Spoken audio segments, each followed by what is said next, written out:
Hi! In front of me is Motorola G54 and today I would like to show you how you can check a password added to Google Passwords Manager.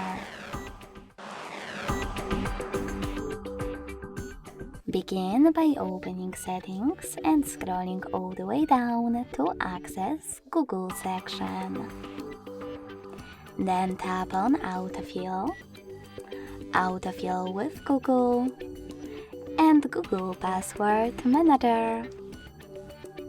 Finally, just tap on one of your added passwords that you wish to check and enter your current login method.